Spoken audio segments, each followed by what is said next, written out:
Hola, bienvenido a nuestro canal de historias sabias. Disfruta mirando. La habitación del hospital olía a cloro y a unas rosas blancas que Miguel Gómez había colocado cuidadosamente en un jarrón de cristal alto en la mesilla de noche junto a la cama del hospital. En la cama yacía su esposa Marta. La joven había entrado en coma debido a un tumor agrandado en el cerebro y su vida dependía ahora totalmente de los médicos del prestigioso hospital al que Marta, de 25 años, había sido trasladada de urgencia unas horas antes. Su marido, que acababa de cumplir 29 años ese día, miraba a la paciente con fingida tristeza, interpretando con ahínco el papel de marido afectuoso. Apretó suavemente los dedos de la chica y luego miró prudentemente a su alrededor para asegurarse de que nadie entraría pronto en la habitación.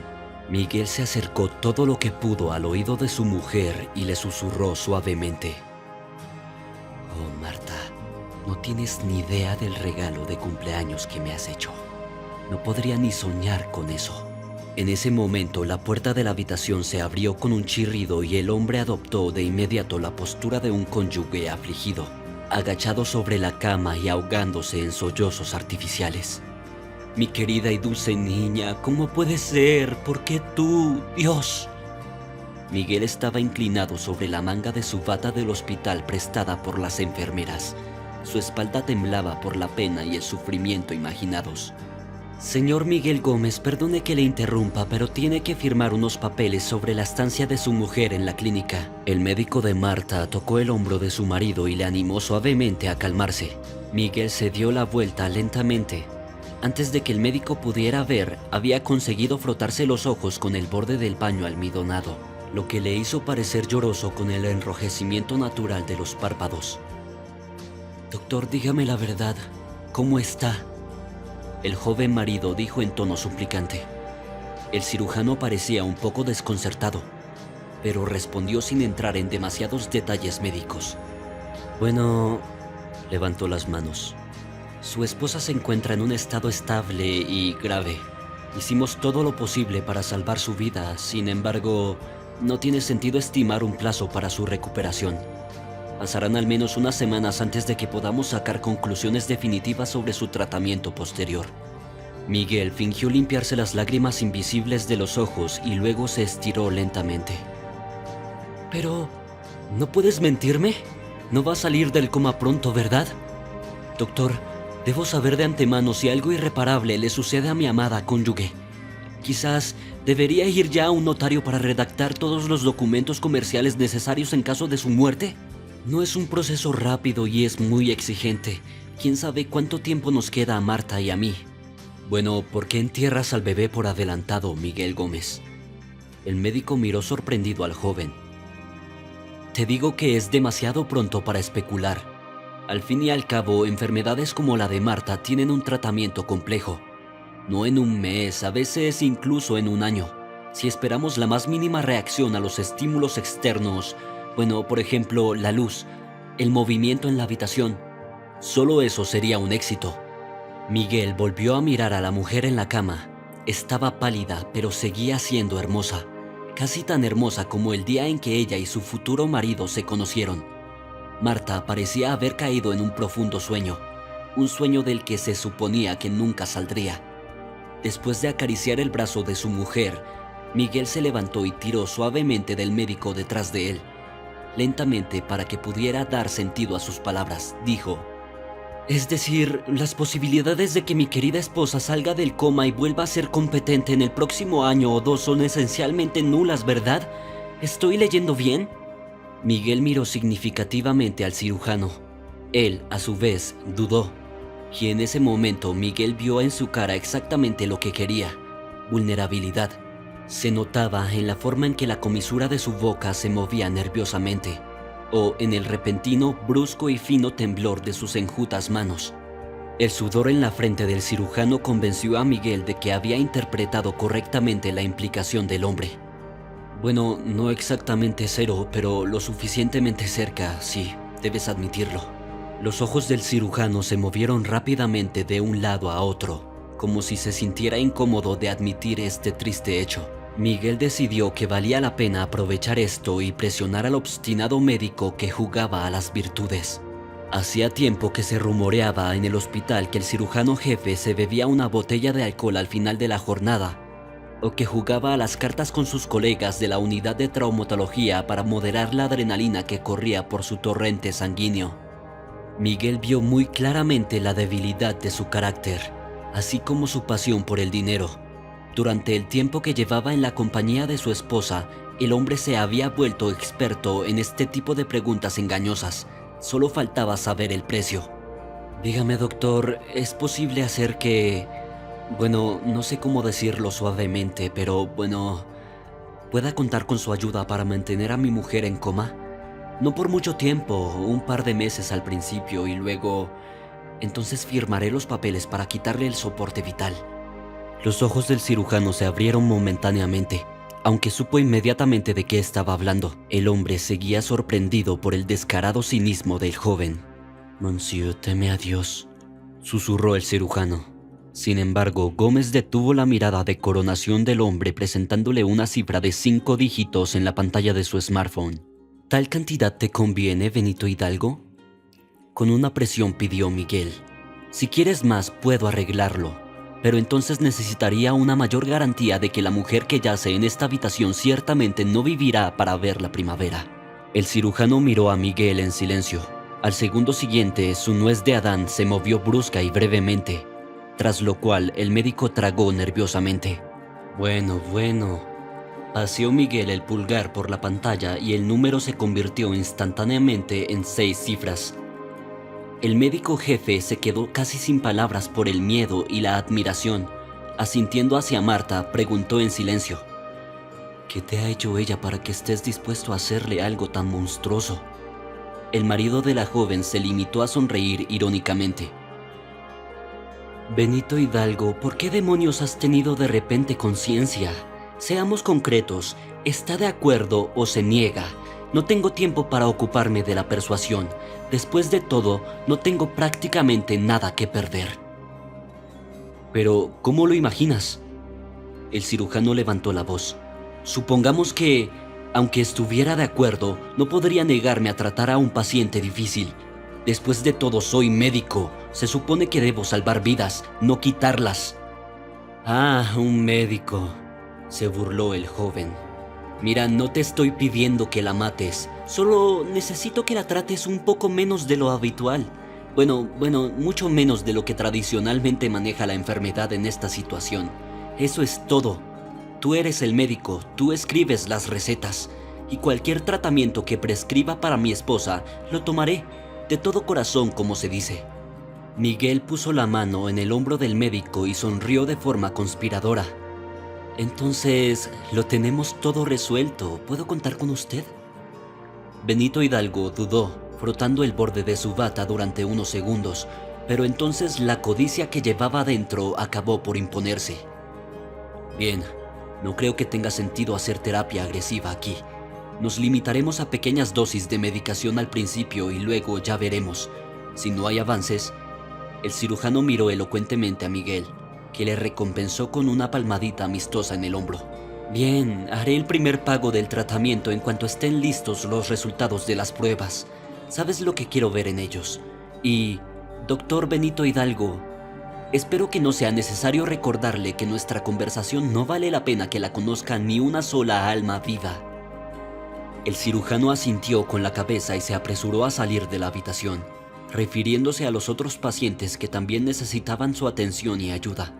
Finalmente, antes de cerrar la puerta tras de sí, el médico miró con desdén apenas disimulado a Gómez, que se quedó inmóvil sobre su esposa comatosa, y dijo rápidamente: «Sabes, Miguel Gómez, ciertamente soy agnóstico y no creo en Dios por mi profesión, pero lo que estás haciendo con tu mujer es cuanto menos inhumano». Miguel dudó un momento y luego contestó sin darse la vuelta y de espaldas al cirujano: «No te pago para que hables de mi humanidad», dijo el hombre en tono indiferente. «Te pago para que hagas tu trabajo en silencio y no juzgues mis decisiones. Ahora, vete. Tienes gente enferma esperándote». «Monstruo», susurró el cirujano para sí mismo, sudando de miedo.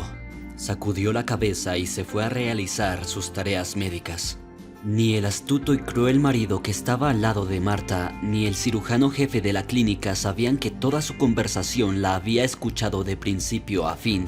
La propia Marta había salido del coma, pero aún no era plenamente consciente de todo lo que estaba ocurriendo y no podía ni siquiera empezar a entender dónde estaba.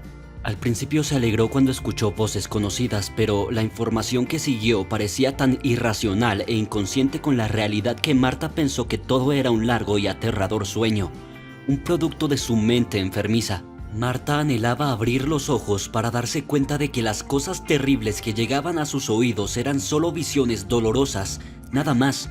Sin embargo, la chica todavía estaba demasiado débil para controlar su propio cuerpo.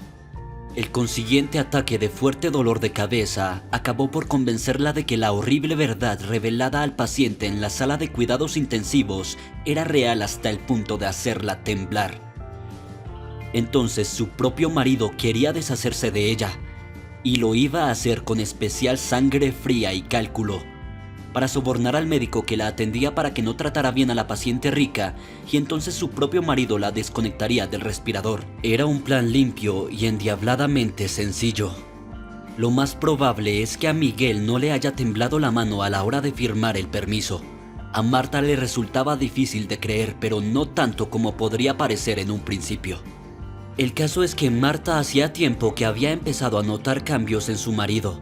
Comenzó en el momento en el que el oncólogo le habló por primera vez de su enfermedad. Miguel se animó inmediatamente y se interesó activamente por los asuntos de su empresa. Hasta entonces había preferido mantenerse al margen en su departamento de diseño. Al mismo tiempo, su atención a la salud de su esposa aumentó de forma espectacular. No pasó un día sin que visitaran alguna clínica de alto nivel para comprobar sus pruebas. Eso dijo su marido.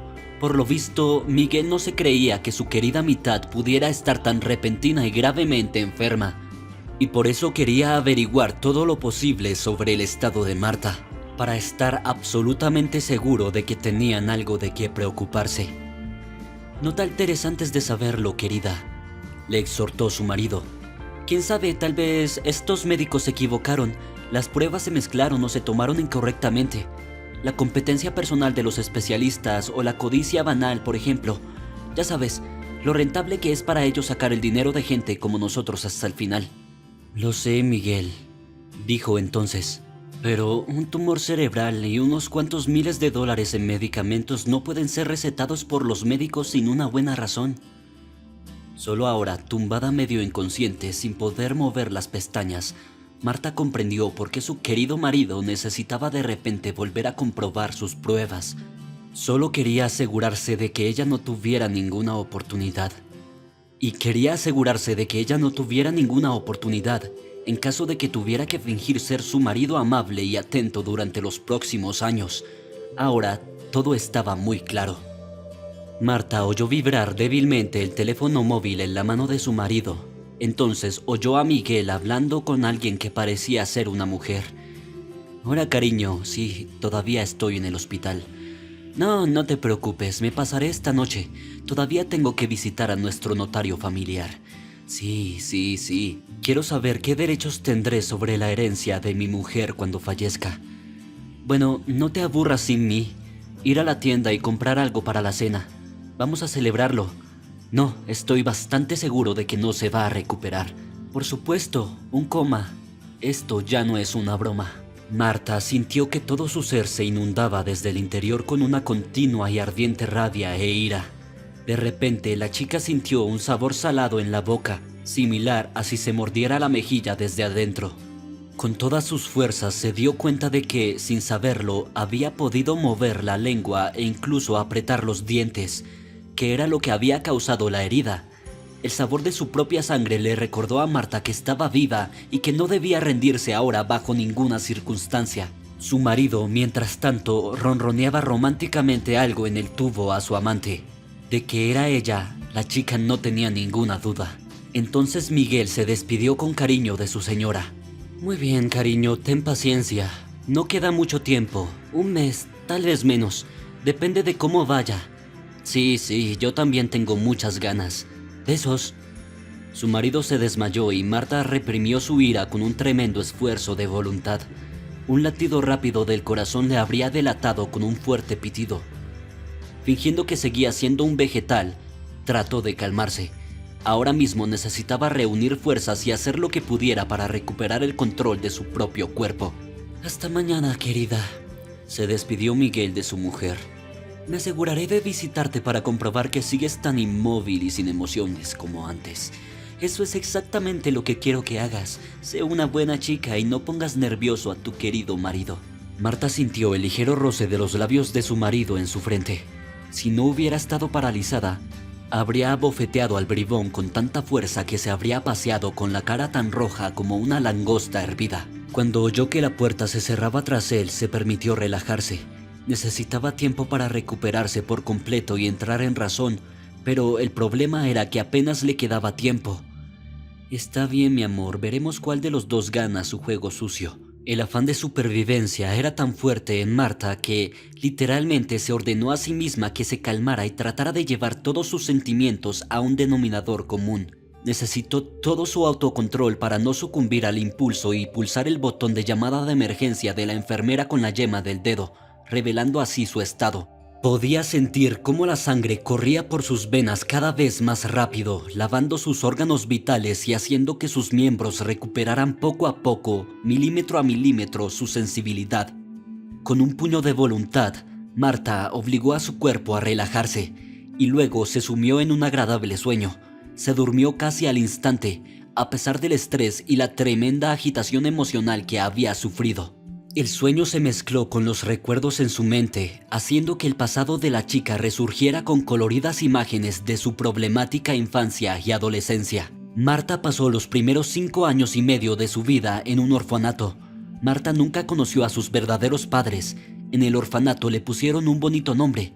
Marta tenía un carácter fácil y un pelo rubio y sedoso desde los primeros días. Las niñeras del orfanato dijeron que el bebé les había sido entregado.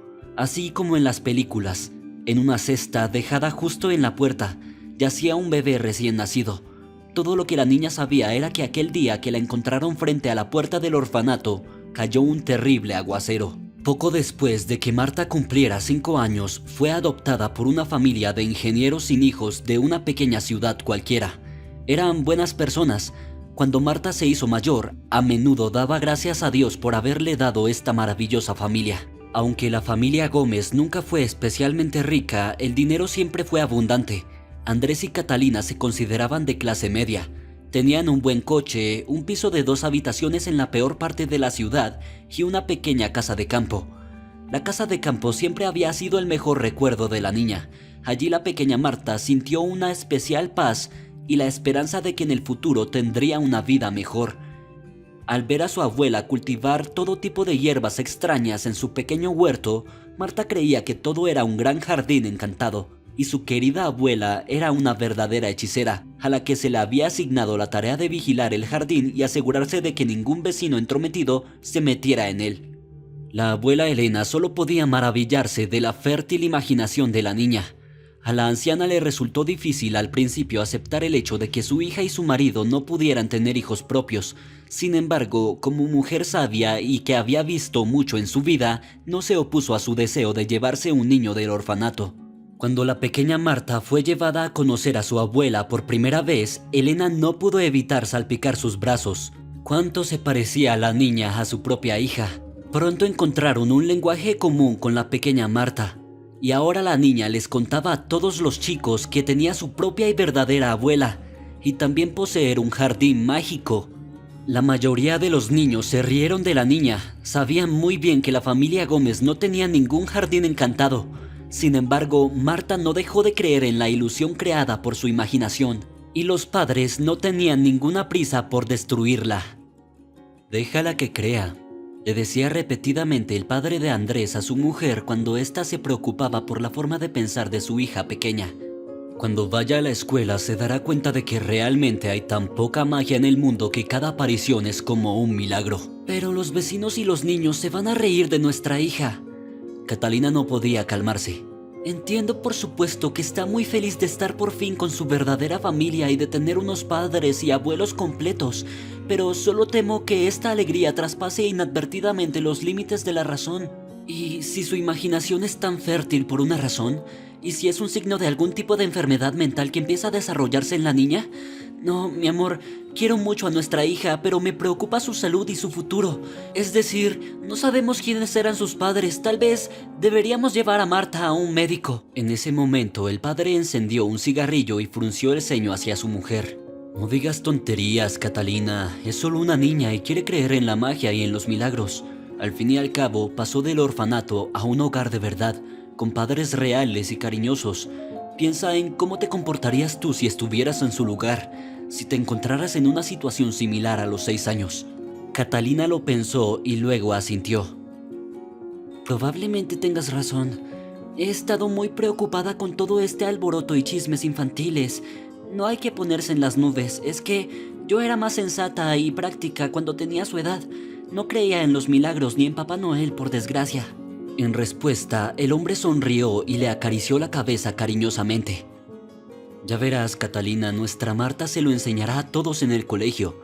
¿Sabes lo que dicen de los niños con gran imaginación? Que suelen tener las habilidades más extraordinarias en comparación con los niños normales. Tengo la sensación de que esta chica seguirá nuestros pasos. Estaremos orgullosos de ella. Catalina no tuvo más remedio que dar la razón a su marido. En general, la infancia de Marta en la familia de acogida fue muy tranquila. Un año más tarde, la niña empezó el primer curso, y luego resultó que su padre tenía razón. Sus estudios fueron muy fáciles y su interés por las matemáticas reforzó la convicción de sus padres de que habían tomado la decisión correcta al sacar a Marta del orfanato. Terminó la escuela con excelentes calificaciones. Sus exámenes de fin de estudios también fueron fáciles, por lo que entró fácilmente en el departamento de matemáticas de una prestigiosa universidad en la capital. Los padres, por supuesto, tenían un poco de miedo de dejar que su hija fuera sola a la metrópoli, pero Marta les aseguró que estaría bien y que no haría ninguna tontería allí. «Voy allí a estudiar, no a salir de fiesta», se rió Marta. «Mamá, papá, ¿por qué estáis tan tristes? Al contrario, deberían alegrarse de que haya tenido tanta suerte. Ni siquiera pensé que podría entrar en el primer intento». «Así nos alegramos, hija mía», dijo Catalina con simpatía. «Pero todavía mi corazón no está en el lugar correcto. Te enviamos en tu propio viaje. Deberías entendernos lo que te puede pasar en la ciudad. ¿Conoces las historias que hay en internet sobre los estudiantes extranjeros?» «Madre, tú también deja de asustar a la niña», la regañó su marido. «No es una idiota, sabe dónde se puede y se debe ir en la capital, y dónde es mejor no hacerlo». «Sí, lo sé. Escucha a papá, mamá», dijo Marta en dirección a su padre. «Les prometo que mi itinerario de viaje solo incluirá exposiciones y museos. Eso sí, tengo tiempo para ello con todo este estudio. Algo me dice que no tendré mucho tiempo para salir. Mi departamento no es el que baila de la noche a la mañana y busca pretendientes más ricos». Su madre se calmó un poco, pero siguió preguntando. «Bueno, todavía nos llamas cada semana, ¿de acuerdo, hija? No puedo ni imaginar cómo vamos a vivir aquí solos sin ti». «Mami, cariño, no eres la única». Marta le abrazó los hombros con suavidad. «Papá siempre estará ahí para ti. No dejará que te aburras. ¿No es así, papá?» «Por supuesto», dijo papá. «Catalina, no llores. Marta tiene que prepararse. Ella tiene una maleta abierta, lista para empacar, y tú sigues llorando». Marta miró a sus padres con cariño. Hacía tiempo que pensaba en ellos como familia, no como adoptados. No podía imaginar que de repente hubiera alguien más en su lugar. Agradeciendo una vez más al destino de la familia que había encontrado, Marta fue a recoger sus cosas y pronto estuvo en el tren hacia la capital. Durante el trayecto miró por la ventanilla el paisaje de los bosques y los pueblecitos por los que el tren pasaba implacablemente. En ese momento, Marta se juró a sí misma que triunfaría definitivamente en la gran ciudad y que nunca tendría que irse a uno de esos pueblos del interior. «Mis padres estarán orgullosos de mí», se prometió a sí misma. Una vez que llegó a la ciudad y se instaló en la residencia de estudiantes, Marta se sumergió en sus estudios, que, como esperaba, le ocuparon casi todo el tiempo. Las pocas horas que le quedaban las dedicaba a preparar los exámenes o simplemente a leer algo por placer, intentando distraerse de los constantes cálculos, tablas y diagramas que daban vueltas en su rubia cabeza. Desde el primer día de sus estudios, los profesores de Marta no pudieron dejar de notar las extraordinarias capacidades intelectuales de Marta, que poco a poco la llevaron por un camino de serio éxito en la investigación científica. Los supervisores de los proyectos de los estudiantes han incluido a Marta más de una vez en la lista de los mejores estudiantes, no solo de su curso, sino también entre todos los estudiantes de la universidad. Estos laureles le han dado a Marta una buena ventaja a la hora de obtener notas adicionales en los exámenes y la oportunidad de presentar los resultados de sus investigaciones estudiantiles en varias conferencias académicas. Como resultado, pudo graduarse en una prestigiosa universidad con una excelente recomendación. Esto le dio una especie de seguridad de que todas sus acciones eran correctas. En consecuencia, el siguiente paso en su carrera fue conseguir primero unas prácticas y luego un trabajo permanente en una importante empresa técnica de ingeniería de la ciudad. Aquí fue donde Marta se encontró por primera vez con los retos que los recién llegados al duro mundo empresarial de la capital no suelen tener en cuenta. Incluso con un diploma y los excelentes resultados de su trabajo de estudiante, Marta no pudo conseguir a la primera un puesto en la empresa en la que tanto ansiaba trabajar. Fue un largo y arduo camino antes de que sus sueños de una carrera exitosa se hicieran realidad. Sin experiencia real en el diseño de estructuras complejas, Marta solo podía aspirar a unas prácticas, pero nunca a un puesto a tiempo completo en la empresa. Por mucho que asegurara a sus jefes la calidad de su trabajo y la estricta disciplina laboral, estos dudaban en contratar a una recién llegada sin experiencia. Vuelve dentro de un par de años, cuando hayas adquirido suficiente experiencia, y tendrás algo que incluir no solo en tu currículum, sino también en tu cartera, le dijeron cada vez. La joven profesional y la estudiante de ayer abandonaban entonces la oficina entre lágrimas. Sus padres insistían constantemente en que la niña volvería a su pueblo. Dijeron que tenían las conexiones adecuadas aquí y que con su diploma valdría su peso en oro en cualquier empresa. Su padre siempre estaba preocupado diciendo: ¿dónde vas a abrirte camino en esta capital, hija? Los mejores lugares se toman a través de la vida. Será mejor que vuelvas a casa. Pero Marta insistió. No puedo traicionar mi sueño, papá, le dijo a Andrés durante la conversación telefónica semanal. Si volviera ahora, estaría rompiendo mi promesa más importante, y me la hice hace unos años por una razón. Su madre y su padre se limitaron a suspirar. No entendían el deseo de su hija de conquistar la capital.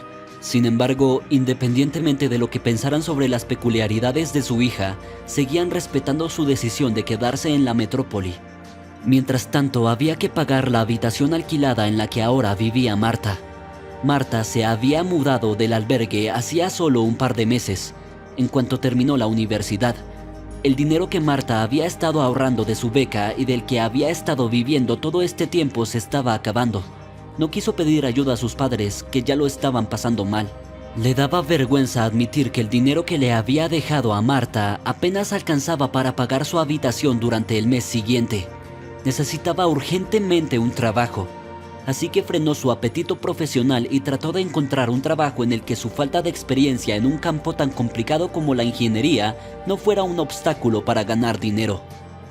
Tras varias semanas de búsqueda y entrevistas infructuosas, la suerte finalmente sonrió a la joven. Una pequeña empresa de producción de equipos especializados para la construcción le ofreció unas prácticas con la posibilidad de seguir trabajando. Si el director estaba satisfecho con su candidatura y el buen desempeño de sus funciones. Marta, por supuesto, aceptó encantada. El trabajo no solo le pagaba el alojamiento y la comida, sino que también le reservaba una pequeña cantidad de dinero cada mes. Se lo enviaría a sus padres para que no tuvieran que preocuparse por su hija y pudieran sentirse más seguros en su situación económica. Poco a poco, Marta fue ascendiendo hasta llegar al puesto de directora de ventas. La formación que recibió le resultó muy útil, ya que supo negociar con brillantez y su dominio de la terminología profesional no hizo sino aumentar su credibilidad ante los socios comerciales de la empresa. Tras 2 años en el puesto, consiguió llevar su pequeña empresa a un nivel regional. Los pedidos empezaron a llegar a todo el país, y fue entonces cuando Marta se llevó una sorpresa inesperada. El director estaba a punto de retirarse. La edad era la adecuada y la propia empresa estaba a punto de ser comprada por tiburones empresariales más grandes que estaban interesados en el repentino éxito de una empresa tan pequeña para los estándares de la capital. Sin embargo, el director no quería renunciar a la empresa por nada. En su lugar, nombró a Marta como consejera delegada, confiándole toda la participación de la empresa en el mercado. La chica estaba completamente sorprendida por este repentino giro de los acontecimientos. Gonzalo, ¿cómo puede ser? Marta no podía comprender del todo lo que había sucedido. ¿Quieres entregar la empresa y a mí como director general? No lo entiendo. Es tu bebé, ¿no? No te preocupes, Marta, respondió el director con firmeza. Ya he redactado todos los documentos a su nombre. Lo único que tienes que hacer es firmarlo. Eso es todo. Al menos estaré seguro de que la empresa está en buenas manos y que estas pirañas no la destrozarán en cuanto nos fusionemos con ellas en el acuerdo final. Entonces no hagamos la fusión, se resistió la chica. ¿Qué les importa? ¿Es nuestro derecho unirnos a su conglomerado o no? Las gruesas cejas grises de Gonzalo Ayma se fruncieron en un ceño. No podemos dejar pasar un trato así, Marta. Hemos tardado demasiado en colaborar con un gigante industrial tan poderoso. Necesitamos su dinero. De lo contrario, seguiremos funcionando con pedidos individuales hasta que nos olvidemos por completo. La fusión con otra empresa es un verdadero trampolín para nosotros y un flujo constante de pedidos mensuales de los mayores promotores inmobiliarios del mundo. Dios no me dio hijos, es cierto, pero tú, Marta, has hecho algo impensable con mi empresa y quiero que la sigas dirigiendo. Es mejor para todos, créeme, y no discutas conmigo. No soy tan mayor como para tener que explicar mis decisiones 5 veces. Intenta aceptarlo como un hecho consumado. Marta miró a Gonzalo con los ojos verdes y azules muy abiertos. Muy bien, Gonzalo, tu voluntad es tuya. Pero quiero que sepas que dirigir esta empresa es un gran honor para mí. No te defraudaré, lo juro. El hombre de la silla del director asintió y garabateó algo de pasada en su agenda de cuero. Bueno, eso es todo. Necesitaré un informe anual sobre el rendimiento de la empresa en el pasado. Necesito comprobar algunas de las cifras antes de poder cederte el control total.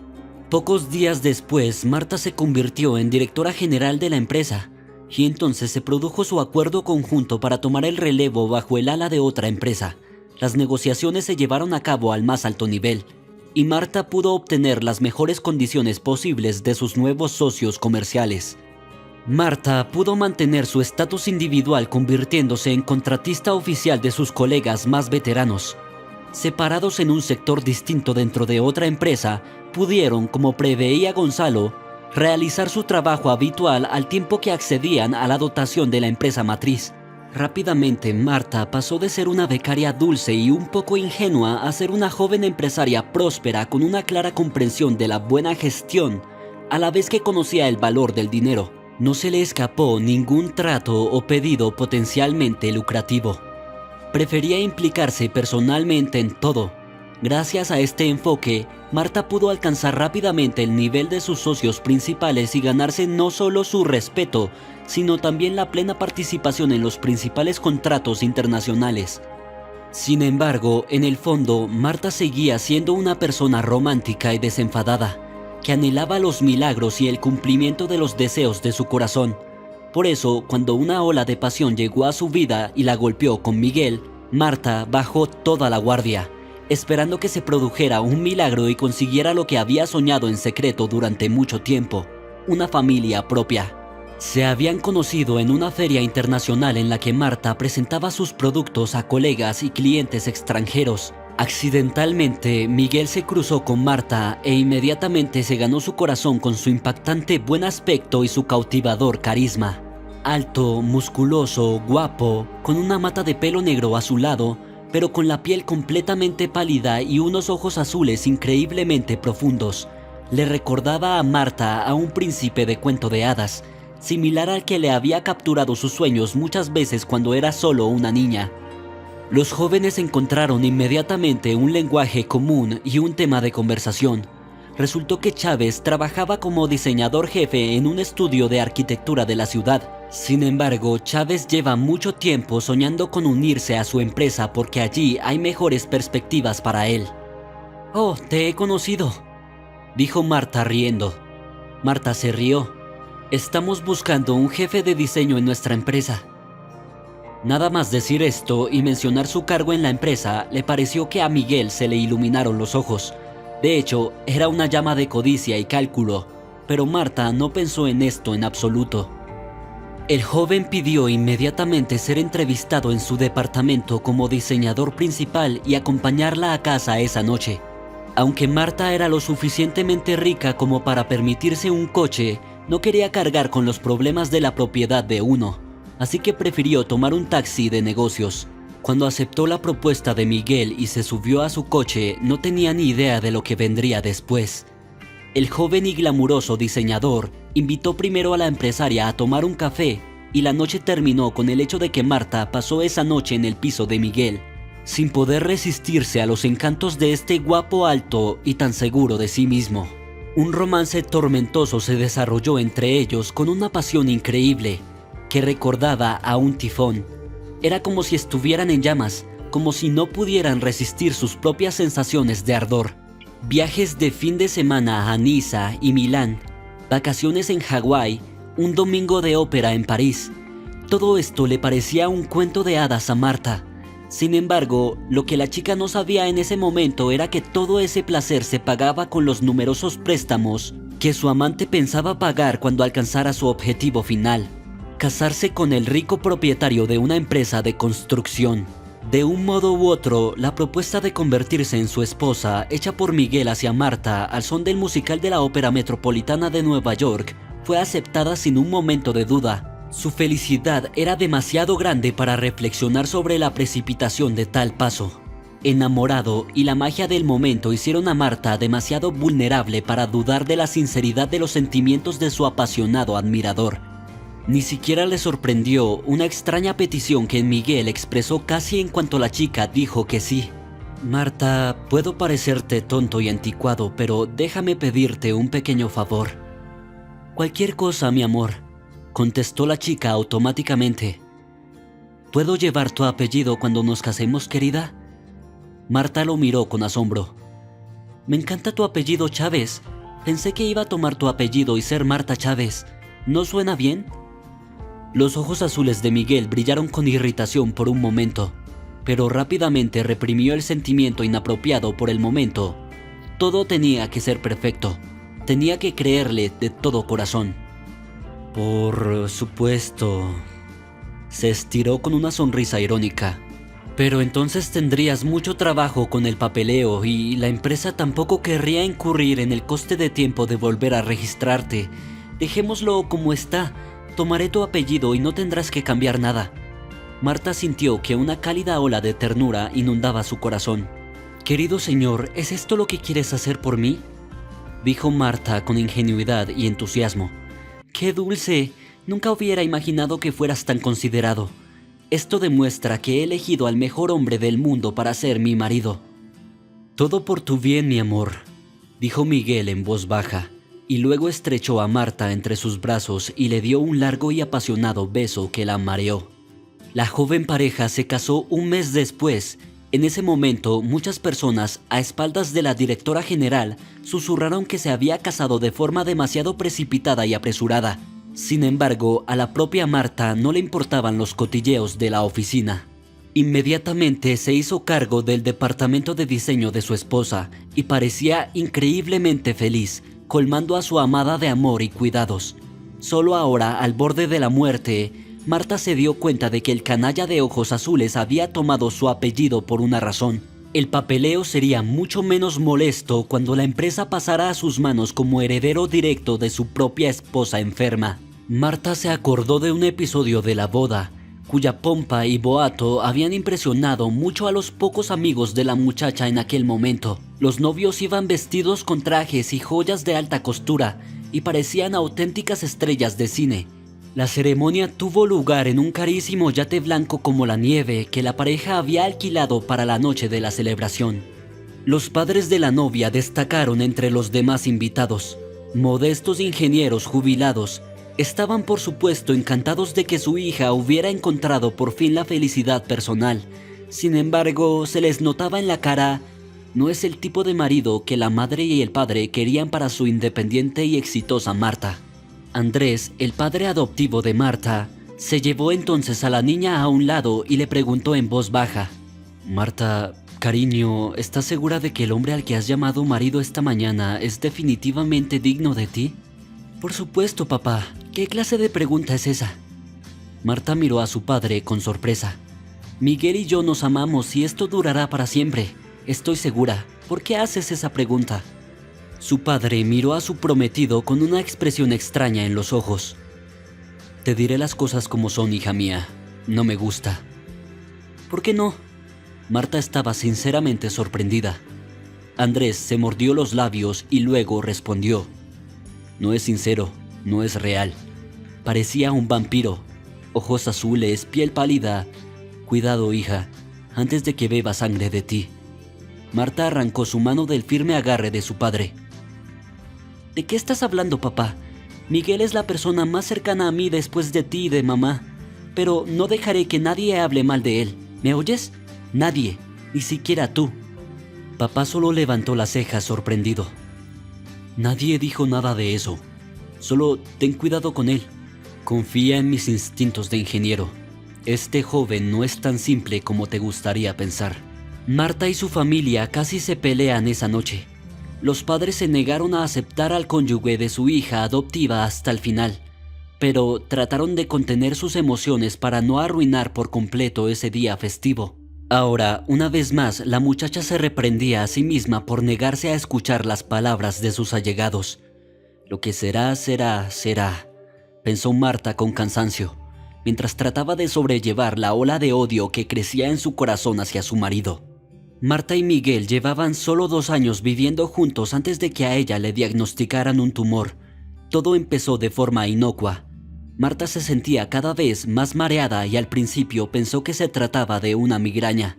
Sin embargo, a medida que avanzaba, los ataques eran cada vez más graves, a lo que Marta añadía un fuerte dolor de cabeza.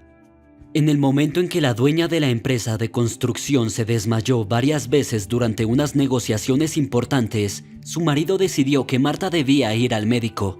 Pero en cuanto se le diagnosticó con precisión, su comportamiento cambió en un instante. Parecía estar preparándose para el fallecimiento de su esposa, y aunque exteriormente se mostraba atento y bien, al mismo tiempo se interesaba activamente por los documentos de la empresa y la participación en general, que, como antes, pertenecía exclusivamente a su esposa. Ahora que toda la verdad le fue revelada a Marta con una claridad asombrosamente cristalina, la joven empresaria comprendió por fin. Todo este tiempo su adorado cónyuge había estado preparando en secreto un plan B, mediante el cual podría hacerse fácilmente y en el menor tiempo posible con el control de su empresa.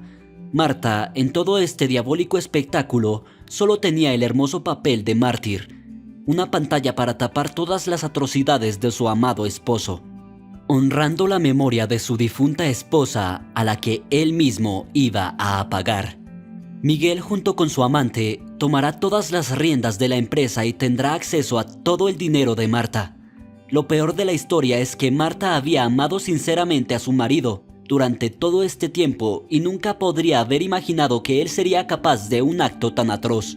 El cuento de hadas se hizo añicos, y todo lo que quedó de su ilusorio castillo de esperanzas fueron cenizas grises y decepción.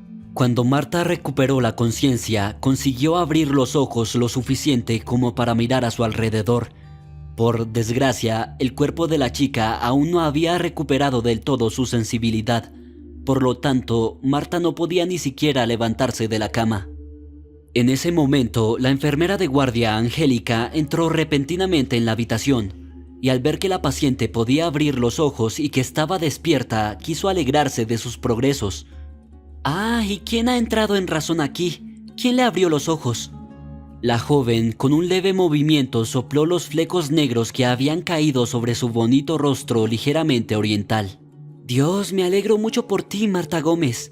Iré a contarle al médico tus progresos de inmediato. Estoy segura de que tu marido vendrá corriendo con un ramo de rosas escarlata como un príncipe en cuanto se entere». Angélica tenía una espontaneidad sorprendentemente infantil y eso, hay que decirlo, era muy agradable para la mayoría de los pacientes. Marta estaba encantada de que fuera ella quien viniera a verla. Sin embargo, cuando se enteró de lo de su marido y el médico, la chica movió la cabeza de forma negativa. No, ellos no, por favor. ¿Qué? Angélica no comprendió y se inclinó cautelosamente hacia la paciente. No le digas a mi marido que he entrado en razón y tampoco se lo digas al médico. Están confabulados. Angélica miró a Marta con sorpresa, pero luego, mirando a su alrededor y asegurándose de que no había nadie, cerró la puerta de la habitación con fuerza y se sentó en el borde de la cama de la paciente para escuchar toda su historia. Marta le contó lo que le había sucedido en términos generales, de vez en cuando tropezando a causa de su respiración aún no totalmente recuperada. Cuando Marta terminó su relato, Angélica se quedó pensando un momento y de repente sugirió: Mira, Marta Gómez, va en contra de las normas, por supuesto, pero me das una pena tremenda, así que quiero ayudarte. Tengo parientes en mi pueblo, mi abuela Gabriela. Ha sido una curandera toda su vida. Quizá pueda hacer algo por ti. Le haré saber que vas a venir. Pero tenemos que actuar rápido. Hoy, ya. El doctor Benito Hidalgo ha salido a jugar a las cartas, así que nadie va a comprobarlo. Pero mañana por la mañana le harán la prueba. Y entonces la verdad sobre su estado será conocida tanto por su médico como por su marido. Estoy dispuesta a todo, dijo con dificultad, solo para salir de aquí con vida. La enfermera asintió y luego garabateó rápidamente la dirección de su abuela en un pueblo remoto en un cuaderno roto con un bolígrafo. También le indicó el número del autobús que la llevaría hasta allí. Ese pueblo es tan antiguo que nadie te buscará allí, le aseguró Angélica. La abuela había ayudado a mucha gente. Si confías en ella, te ayudará a ponerte bien. Marta se limitó a asentir en silencio y a mirar con gratitud a la joven enfermera. Guardó cuidadosamente la dirección en el bolsillo de su camisa y luego preparó toda la ropa de la paciente para su huida. Poco después, Angélica entró en el despacho con una pequeña jeringuilla que contenía algún tipo de medicamento. Te voy a dar una solución especial. Te ayudará a despertarte y a devolver rápidamente la sensibilidad a tus extremidades. Cuando estés preparada, no lo dudes ni un minuto. Corre justo antes del amanecer. Es entonces cuando el guardia suele dormirse durante un par de horas, antes de la apertura de la clínica. Te ayudaré y te daré dinero para el billete. Ya he llamado a mi abuela. Dile que te envío yo. Lo sabrá enseguida. En cuanto el medicamento entró en su torrente sanguíneo, Marta sintió de inmediato un poderoso impulso energético que hizo que su cuerpo, como si recibiera la orden de levántate, volviera a aprender las funciones motoras básicas. Al cabo de un par de horas, cuando se sintió con fuerzas suficientes, intentó levantarse de la cama y milagrosamente lo consiguió. Era plena noche y a Marta aún le quedaba tiempo para levantarse y pasearse por la habitación. Afortunadamente, su marido no había escatimado dinero para ella para una habitación individual. Se deslizó sigilosamente por el pasillo y le hizo una señal a Angélica, que estaba de guardia esa noche. Mientras las chicas salían del hospital por la salida de emergencia situada en la lavandería, Angélica abrazó a Marta con fuerza antes de tener que viajar sola al remoto pueblo del norte. «Buena suerte», le deseó la enfermera de todo corazón. «Espero que pueda recuperarse y empezar una nueva vida». «Gracias», le agradeció Marta con lágrimas en los ojos. «Angélica, nunca te olvidaré. Me aseguraré de decirle a tu abuela lo maravillosa y valiente que es su nieta. Si Dios quiere, nos volveremos a ver», le dijo la enfermera, y entonces las chicas se separaron para siempre. A la mañana siguiente, Angélica comunicó a Benito Hidalgo que la paciente seguía en coma, retrasando así el fatídico momento en que el cirujano entraría inevitablemente en la habitación y encontraría a Marta desaparecida. El médico que le atendió creyó a la enfermera, así que decidiendo que la mujer en coma no iba a ir a ninguna parte, recorrió a los demás pacientes. Después de media hora, Benito volvió a la habitación de Marta. Tenía que comprobar su estado y ordenar las pruebas pertinentes. Se sorprendió al encontrar a la pálida y rubia belleza confinada en su cama, pero vacía. «Angélica, ven rápido», gritó el cirujano a la enfermera agarrándose la cabeza. Angélica, hay que reconocerlo, soportó todos los gritos e insultos del médico. Sin embargo, todo el tiempo se limitó a levantar las manos, diciendo que se quedó dormida en el puesto. La culpa, sí, pero no vio cómo el paciente podría escapar de la habitación, e incluso en una condición tan deplorable. Gritando, Benito Hidalgo marcó a Miguel y le comunicó brevemente la mala noticia. El marido de Marta, naturalmente, no se esperaba algo así, por lo que él mismo estaba casi en shock. Una hora después, furioso con la situación, Miguel irrumpió literalmente en la clínica y lo primero que hizo fue atacar al cirujano. Agarrándolo por los hombros, el hombre comenzó a sacudir al médico con violencia, a riesgo de desgarrar una solapa de su abrigo blanco como la nieve. «Bastardo, ¿quién me dijo que no vendría seguro? ¿Quién me juró que no mejoraría? Respóndeme, cabrón, ¿dónde está mi mujer?» El confundido cirujano no quiso desprenderse de sus honrados honorarios, así que decidió hacer trampa. «Cálmate, Miguel Gómez, es fuerza mayor, sinceramente. Nadie sabe cómo su esposa logró escapar de la clínica, solo que no llegará lejos. Tómalo de mis años de experiencia médica». «¿Qué quieres decir?». Miguel gruñó amenazadoramente sin soltar al cirujano de su agarre mortal. «El diagnóstico, Miguel Gómez, es tal que puede empezar a preparar los papeles de la herencia. No es una superviviente, le queda un mes como máximo. Aunque haya escapado, eso no la salvará sin una medicación y una terapia adecuadas». Benito Hidalgo sonrió con malicia y separó los brazos como para disculparse. Miguel liberó al médico y por fin pudo respirar con normalidad. «Pues cuidado conmigo», advirtió el furioso Gómez. «Si más tarde descubres que mi querida esposa está viva, me devolverás todo lo que has ganado, con intereses. ¿Está claro?». El cirujano asintió rápidamente y solo entonces el marido de Marta se dignó a salir de la clínica. Mientras tanto, Marta consiguió llegar a la estación de autobuses y se subió al autobús correcto. Le temblaban las manos y los pies y le estallaban 1.000.000 de petardos en la cabeza. Cuando el conductor dejó a Marta en la parada correcta, sintió que no podría aguantar más, que se caería allí mismo en la hierba y se quedaría dormida para siempre. Con las pocas fuerzas que le quedaban, Marta llegó tambaleándose a la casa de la anciana y se sentó tranquilamente frente a la puerta antes de llamar.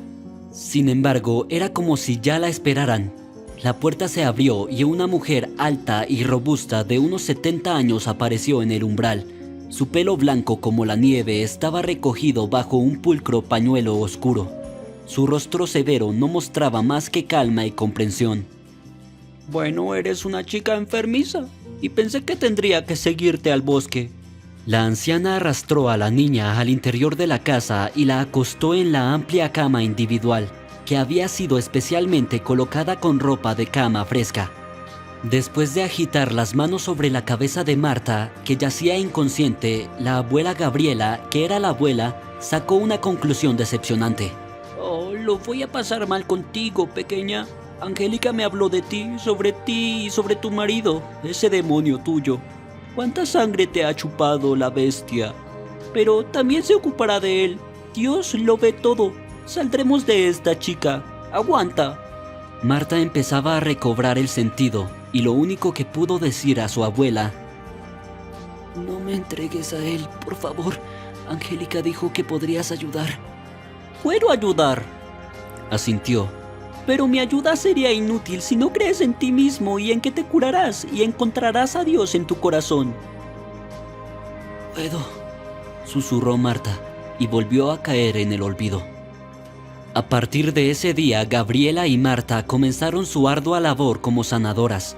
Cada día la anciana preparaba varias pociones diferentes para la niña, que debía tomar estrictamente cada hora. Además, la anciana utilizaba en su práctica curativa antiguos conjuros que Marta le susurraba al oído o hacía rodar todas las dolencias de la niña sobre un huevo. La propia Marta tenía que leer oraciones y ayunar constantemente. Al principio, Marta pensó que la mayor parte de lo que hacía su abuela Gabriela era salvaje, pero después de un tiempo la propia Marta empezó a ayunar de buena gana y a rezar las oraciones sagradas a todos los santos que conocía. «Por eso estás enferma, niña, porque tu marido es un vampiro. le explicó el anciano curandero a la chica. Se bebió toda tu fuerza. Eras joven. Te estaba observando como una araña para ver si te rendías. Esperaba que hubiera un accidente. No sabes si te atropellará un coche o te caerás por un precipicio. Así que el bribón esperó a que la enfermedad se apoderara de ti. Es tan fuerte que la medicina mundana no puede ayudarle. ¿Realmente lo esperaste?, preguntó Marta, asombrada por los conocimientos de la anciana. Bueno, no conscientemente, por supuesto, pero su alma negra te siguió, y así fue. Marta estaba horrorizada por lo que había escuchado, pero por alguna razón le tomó la palabra a la abuela Gabriela. Recordó a su padre, que le había dicho a primera vista que su futuro marido era un vampiro. Ella también debió de intuir algo y ella, tonta, no le había escuchado, y gritó molesta. Así, después de casi 9 meses y 23 días, Marta no solo venció a la muerte, sino que finalmente se libró de su grave enfermedad. Así lo demuestran también las imágenes de su cerebro que Marta había tomado en otro hospital más ordinario. Su cuerpo estaba ahora completamente libre de la enfermedad. Marta podría llevar una vida normal. Le gustaba vivir en el campo. Se alojó en casa de su abuela Gabriela, que amablemente le cedió una pequeña habitación en la parte trasera de su casa. Empezó a ayudar a la anciana con las tareas y el jardín y, al mismo tiempo, aprendió los entresijos de la vida espiritual en la antigua iglesia local, a la que Marta acudía casi todos los días. Creía sinceramente que no eran solo las hierbas del curandero las que le ayudaban a recuperarse, sino también algún tipo de conducción divina sobre la que la chica quería aprender todo lo posible. Pronto, Marta pidió permiso al cura local para ayudar en los servicios y él no se opuso. ¿Por qué no habría de hacerlo si uno viene a nosotros con intenciones puras?, respondió con buen humor. Así que Marta también se involucró en la iglesia, ayudando a limpiar al final del día los restos de velas quemadas en el altar o a ordenar la sala de servicios comunes. A veces ayudaba a las hermanas a cocinar en su propio comedor para poder alimentar no solo a los ministros de la iglesia, sino también a los necesitados que ocasionalmente acudían a ellas en busca de ayuda. Un día Marta volvía a casa después de un servicio y, sin saberlo, fue testigo de una escena desagradable. Un niño de unos 3 o 4 años intentaba huir de una mujer delgada y borracha que le perseguía con un enorme rodillo de aspecto intimidatorio. «Ven aquí, pequeño bicho, te voy a enseñar a superar el vodka de tu madre», intentó gritar la mujer en una lengua arrastrada. El pequeño corrió tan rápido como pudo, pero en un momento dado no pudo mantener los pies y se desplomó en la hierba amarillenta. Desde allí, un grito desgarrador de niño sonó de inmediato. «¡Basta ya! ¿Qué crees que estás haciendo?». Marta estaba indignada mientras protegía al bebé de su madre, que estaba alcoholizada. «Este es su hijo, su hijo. ¿Cómo te atreves a pegarle?». La mujer se quedó paralizada un momento, mirando la larga falda hasta el suelo y el modesto pañuelo rubio que cubría la cabeza de Marta. «¿Es usted uno de ellos? Bueno, una monja», dijo de alguna manera. «¿Y si no lo soy, qué ganas con ello?», le preguntó Marta de nuevo sin querer mentir. Para entonces ya había recogido al pequeño y miraba con temor a la mujer embriagada. El bebé se agarraba con fuerza al delgado cuello de la niña, asustado. Al segundo siguiente, los ojos de la madre del niño destellaron primero conciencia y luego pura ira y resentimiento. «Si no eres uno de ellos, no deberías recoger al hijo de otra persona. ¿De dónde vienes? No recuerdo haberte visto por aquí». «Está conmigo, Inés, no la toques». La abuela Gabriela apareció de la nada. Tan abrupta e inesperada fue su aparición en este pequeño grupo de mujeres. La abuela dirigió a la escuálida mujer una mirada severa y luego un gesto de reproche con la lengua. «¿Has vuelto a beber mucho, Inés? ¿Sabe tu marido lo que haces cuando está de guardia? Debe ser difícil para él en el norte». Los ojos verde oscuro de la mujer miraron a la madre ebria del niño con ojos interrogantes, como apelando a su instinto maternal y a su conciencia. «Bueno, ¿por qué rompió mi botella?», trató de cambiar de tema. «Me rompió la botella», le señaló. y ese salió de la nada para decirme cómo vivir mi vida. Es una científica, señaló a Marta.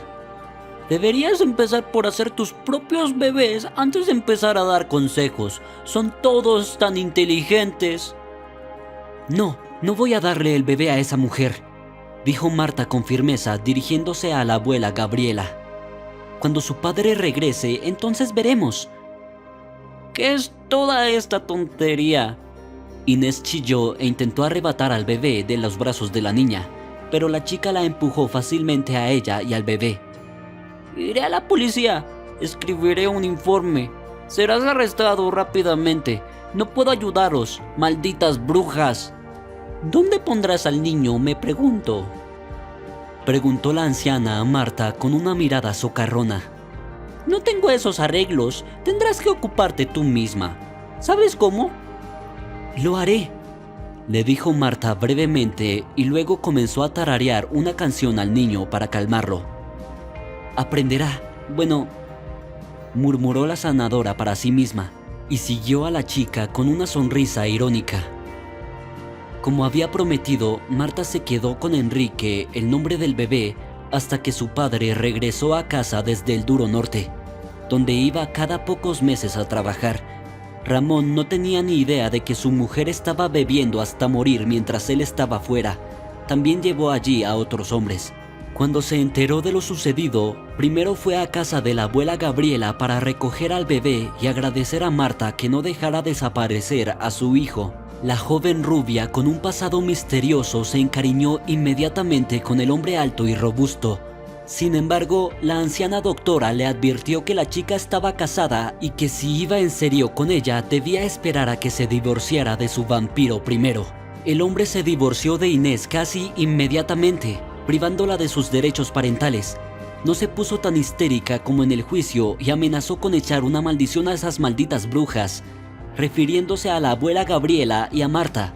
Pero el tribunal decidió dar la custodia completa del niño a su propio padre, por considerar inmoral el modo de vida de Inés. Entonces Ramón se hizo amigo de Marta y pronto le propuso que empezara a salir con él oficialmente sin temor a los vecinos charlatanes.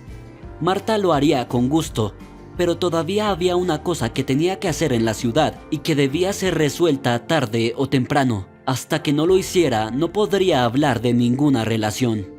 Sé que estás casada, respondió Ramón. ¿Qué te impide a ti y a tu demonio divorciaros? Te esperaré. Siempre estoy dispuesto a esperarte. Y también Enrique. Serás una gran madre para él. Está tan apegado a ti. No así... Le arrancaría los mechones del pelo. El hombre cerró el puño en referencia a su exmujer. Se alegró de que ahora no pudiera acercarse a él.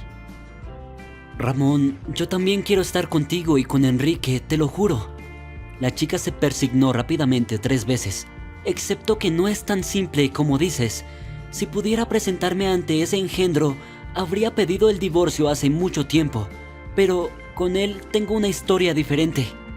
El hombre asintió comprensivamente y le aseguró a la chica que la esperaría, y que creía que ella y él podrían estar juntos pasara lo que pasara.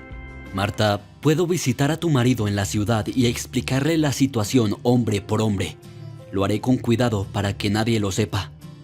Bromeó el hombre sonriendo. Marta se negó amablemente, pero estaba muy contenta de que Ramón estuviera dispuesto a dejarlo todo y dar la cara por ella delante de Miguel.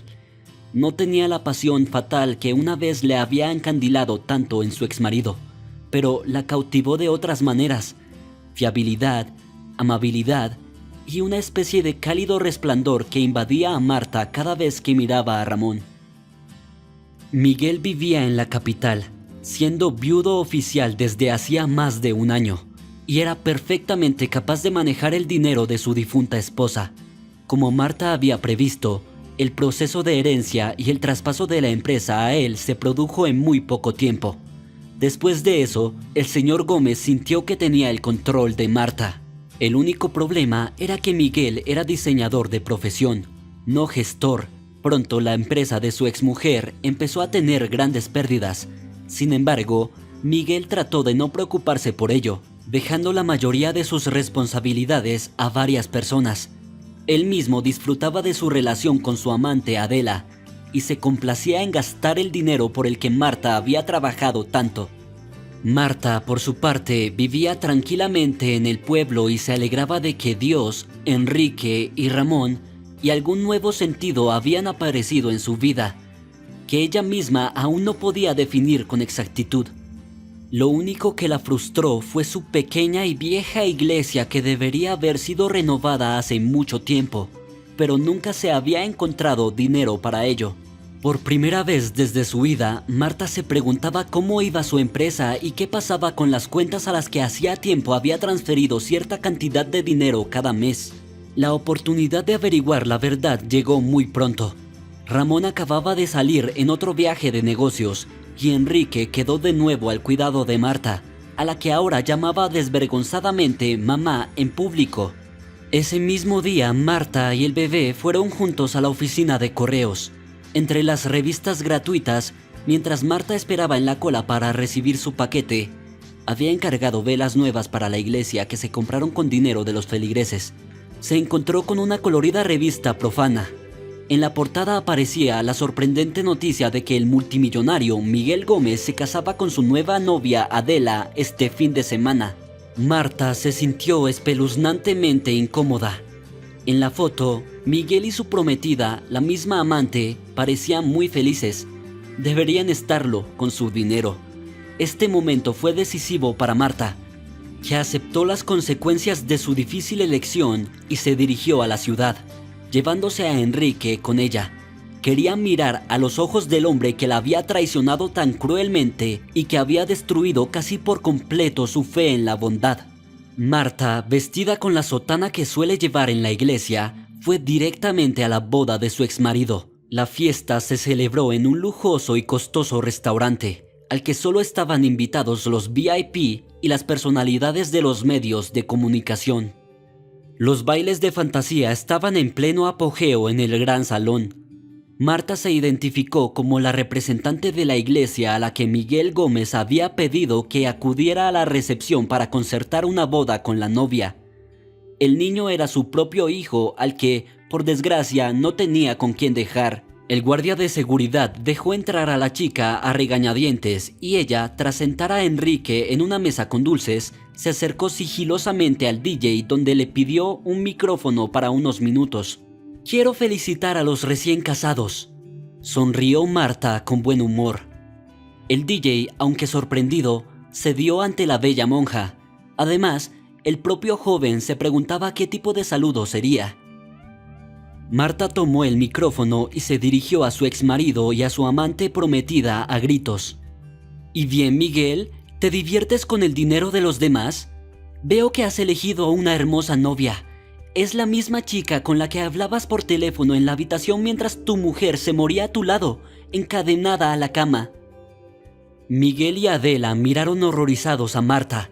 La chica, por su parte, contó con todo lujo de detalles la historia de la traición de su marido y su amante.